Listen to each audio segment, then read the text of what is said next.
On an afternoon in November 2007, a corporate jet waited in a hangar at Salt Lake International Airport. Its 4 passengers, scientists and executives from a global pharmaceutical company, were locked in negotiations with 3 men in a nearby building. They started getting on the phone about noon back east, and they kept doing that, and about 2 o'clock they walked in the room and said, okay, we're convinced you've got something here, and it's significant enough that we will write you a check big enough that you won't want to talk to anybody else. We said, we'll call you tomorrow. And we immediately adjourned into our conference room again to discuss the offer that they'd put on the table. How these men came together and the decision they made that day is the story of ASEA's genesis.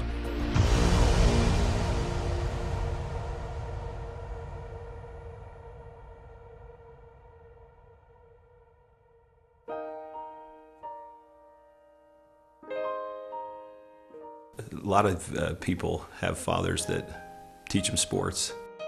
My father happened to be a great strategist, and from a very young age I recall having discussions with him about what he was doing. At the time he was running fairly large companies, and I can remember driving in the car with him and him talking to me about strategy, about what is strategy and how to think differently about a company.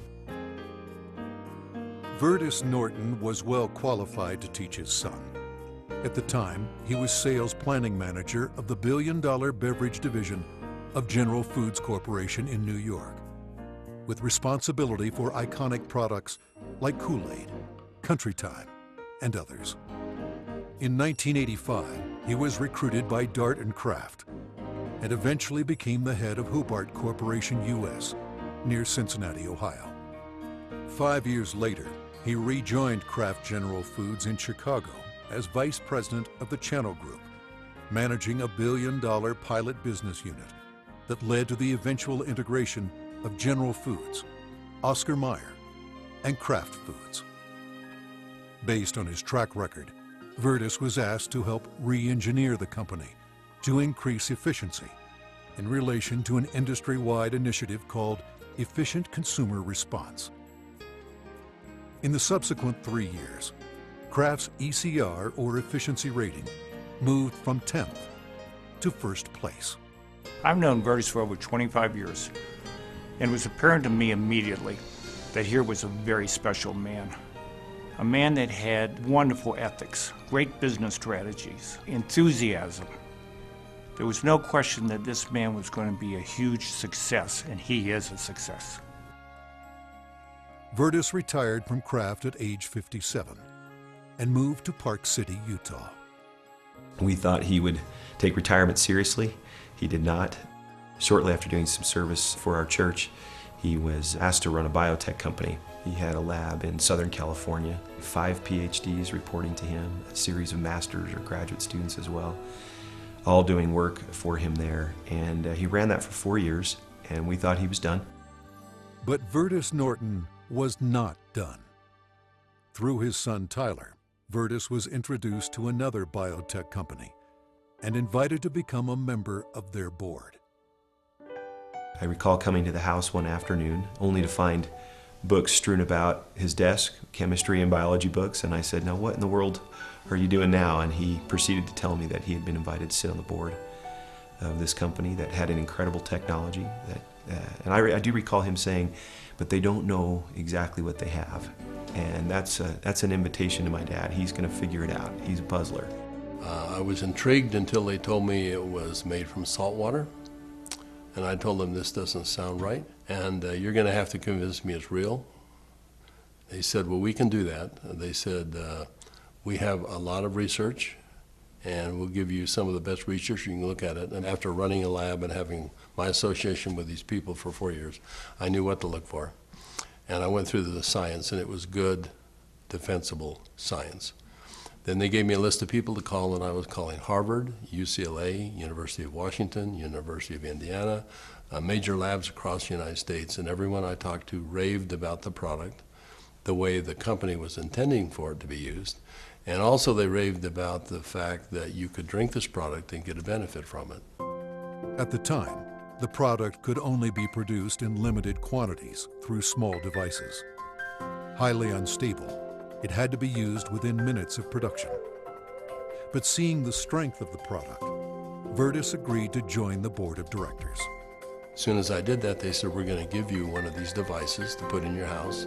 We'd like you to become familiar with it.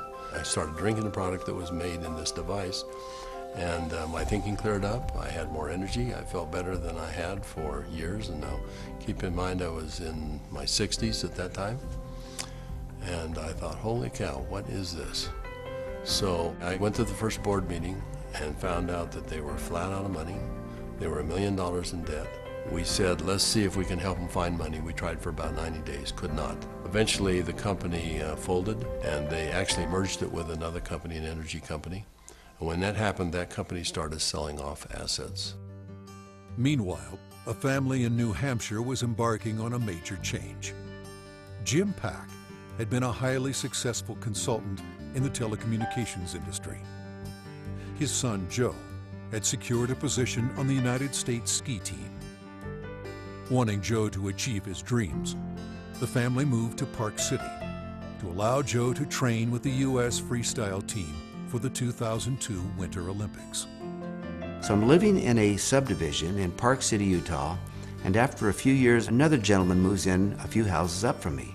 This gentleman was named Virtus Norton. Now, Virtus and I became good friends, and actually we became good golfing buddies. I quickly came to realize that Virtus was something special in terms of his training, his business skills, his analytical ability, his integrity. Everything about Virtus was so much better than any executive, including governors or attorney generals, that I'd ever worked with. He was so competent. I was impressed. I made the decision on the golf course as we golfed, week after week. I said, I'm going to do something with this guy. One day we're golfing on the Park City Municipal Golf Course, and he's saying, I'm sitting on the board of this little company, and they've got a terrific product. I use the product, I've just found phenomenal results with this product, but the company's really mismanaged. He said, the product is so good that I'm going to put together an investment company to acquire this product. And he pulled the golf cart over on the fairway and reached in his back pocket and pulled out a folded check, business check, that was blank, and he said, you got a pen? And I handed him a pen, and he wrote a very big check, and he said, let's go do this together. And I said, are you crazy? You don't even know what it is. And I said, Virtus, that's true, but I know everything about you. I knew you've done your due diligence. If you're to the point where you want to form an investment company to acquire this technology, I want to be part of it. Let's do it together. And that was the start in the formation of ASEA. Of anybody that I've known, my favorite person is Jim Pack. I don't think just because he's brilliant. I think it's because he has drive and he engenders trust and confidence. And so we started down the road together, and over the course of a year, we discovered what the product was and why it worked. We developed what's called the mechanism of action. They discovered the product was based on redox biochemistry, a new field of science that emerged near the beginning of the 21st century. Redox signaling is a function central to all forms of life. Redox signaling molecules are created within every cell of the body and are vital to the immune system and to cellular repair and replace mechanisms. As one gets older, the body's ability to make these molecules decreases, a function of aging. The product provided a replenishing source of the exact redox signaling molecules the body creates, and in the same balance, enhancing cellular health. Knowing the product's shelf life was essential, Virtus and Jim challenged a team of researchers, including Dr. Gary Samuelson, to find a way to stabilize the product. We didn't know if it could be done, and we bought some equipment and kept making product over and over and over again, and we'd run it through the computer. And finally, after months, he finally came in and said, I think I've got the product stabilized. And we started testing it and found out that he had, in fact, stabilized the product. After stabilization had been achieved, Virtus and Jim met with a group of university scientists. We had told them that we had stabilized this mix of molecules, and they said, no, it can't be done. And we said, no, we have done it. And they said, no, it can't be done. And they were so adamant that they were slapping the table. And we said, well, wait a minute. We'll come back tomorrow and show you the product. So we took the product back the next day. Said, this is stabilized redox signaling molecules, both positive and negative molecules in the same bottle, stabilized. And they said, how in the world did you do this? So one of the big breakthroughs is the fact that we can stabilize molecules that you're not supposed to be able to do that. The molecules in ASEA are supposed to be fleeting. They should all return to salt and water in just a matter of minutes, and they don't. Meanwhile, Vertus's son Tyler had arrived at the pinnacle of his career in the financial services business. His father took occasion to explain to him the technology he and Jim Pack had acquired. He said to me, this is the product. He reminded me it was made from salt and water, and I was very concerned. At church the following Sunday, I was discussing some of the challenges of some of the members of our congregation, and I had a neighbor friend that we discussed the majority of that meeting, who, despite seeing a number of professionals and trying to solve a challenge that he had a significant issue, they were just not able to really help and find a solution for him. And it was then that this product popped into my mind. I wondered and asked, despite my doubts, could this help? Could this make a difference for him? I called Dad, and he said, of course it will help. Now, I didn't have that conviction at the time. He did, and he was willing to get some of that product. We got that product to my neighbor, and from that point forward, I felt confident that I had done my part. And given that I was still doubtful and even fearful, I kind of washed my hands from it. I think it was 3 months later when I received a phone call from the leader of our church, and he said, "Are you sitting down?" And I said, "Don't start a call like that. What's wrong?" And he said, "This is good news. Are you sitting down?" He proceeded then to tell me that he had just received some very good news, that my neighbor, whom we had given this product to months earlier, had received word that he was in fact improving and had improved a great deal. Of course, the question going through my mind was, well, did he drink this stuff? And that was what my church leader told me. He says, that's why I'm calling. He drank all of it, and he's confident that it's had a huge effect on his situation. I called my neighbor, and I needed for him to tell me what he had experienced. And he was quiet for a minute, as I recall, and said, "Do you have any idea what I think this has done for me and for my family?" He began to tell me things that I've now heard multiple times over from people across all of North America, and how this product helped him and made a difference for his family. Frankly, this was a problem for me. This became a problem for me. It was my first indication that this could be real, this could be meaningful. By this point, Jim and my father had made a significant commitment to this product. They were moving forward. And I started to question kind of what I was doing, and feeling a need to get this product out to the world, watching the impact it was having. And I ultimately resigned in May of 2010 from a significant job, the job I'd spent the better part of 17 years getting to. And it was born of this sense and feeling that this product needed to be given to the world. I've known Tyler Norton for now over 20 years. He is a person who demonstrates integrity in all aspects of his business. He is able to motivate people to do things that are even beyond what they think they can do. You know, this came full circle for me about a few months ago. I happened to be out walking, and I looked ahead and saw a family coming towards me on the street. And as they got closer, I realized it was my neighbor that had been benefited by ASEA. And I happened to be on the phone, and so we weren't able to talk. I kind of waved as we acknowledged each other, and he reached in his back pocket and pulled out a sport pouch of ASEA, and then kind of subtly bumped his heart. And we didn't say anything, but I understood completely. It brought home the whole purpose of what we're doing. Now that the product was stabilized, Vertus and Jim began studying distribution models, retail, direct sales, internet, and network marketing. But first, they had a question. We actually wondered if people would drink a product that didn't taste very good, even if there was a perceived health benefit. And we said, let's find out. So we decided to find 40 people and create kind of a focus group, and we started giving it to them. We did that for about 2 months, and we said, let's go out and find out where we are with these 40 people. So when we went out and contacted them, we found out that the 40 people had turned into 135, and the product had been shipped to 20 different countries without our knowing it. And we said, well, we've got the answer we wanted. People will, I think, buy this product. When they determine that there is a perceived health benefit, they'll buy it. But in the meantime, we had contacted a friend, someone that Jim Pack knew and we had played golf with. And he was running a very big pharmaceutical company in New Jersey, about $10, $11 billion.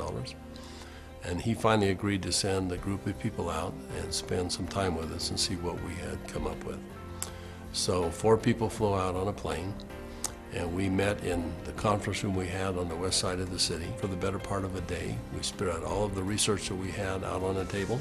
And these gentlemen asked all the right questions. They thoroughly went through all of the science that we had, and as they do that, they'd call back to their headquarters and ask questions. About 2 o'clock in the afternoon, they came to us, and they said, we think you've got something really special here. We're going to write you a check that is large enough that you don't want to talk to anyone else. But there's a catch. And I said, what's the catch? And they said, you've got to shut it down. And I said, shut what down? And they said, you've got 135 people on this product right now. Shut it down. People have problems all the time, and they deal with them as best they can. You're going to have to walk away. And that kind of took us back a little bit. In fact, I said, that seems a little harsh to me. And they said, you want to work with us, you walk away. We said, well, we'll let you know. So we ushered them out of the building, and we huddled around the conference table.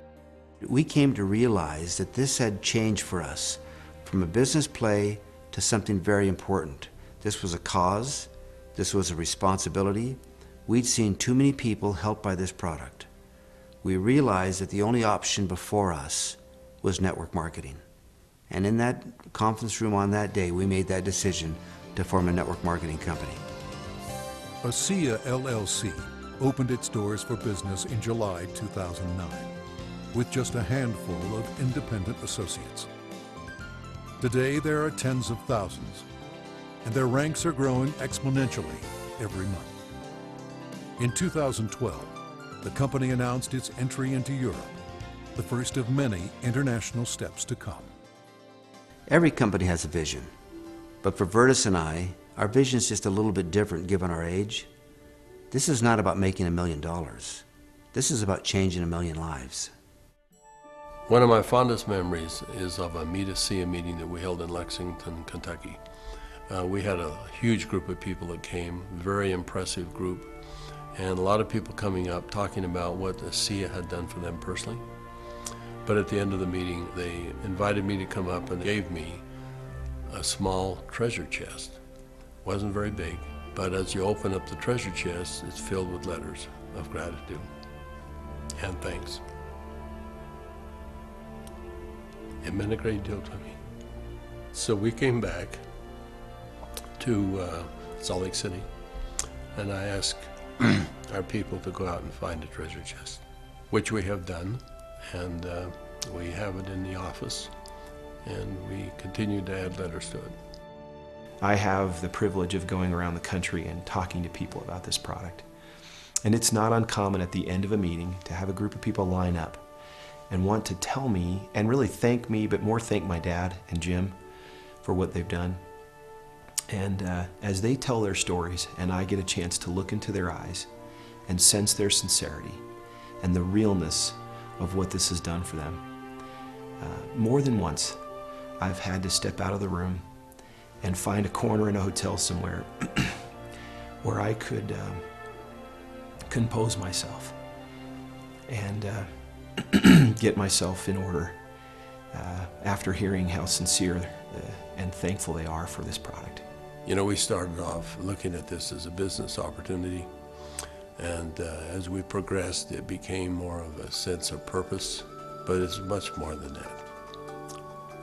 We're creating a culture here. We're creating a family. I believe that the heart and soul of this company is represented in our associates. Our associates becoming is as important to us as them making an income. I don't believe you build checks. I believe you build people. And perhaps one of the greatest blessings of my time here at ASEA is embodied in these marvelous, enriching relationships with wonderful people. People that are desirous to improve their lives, share something meaningful with others, make a difference in the world, and become more.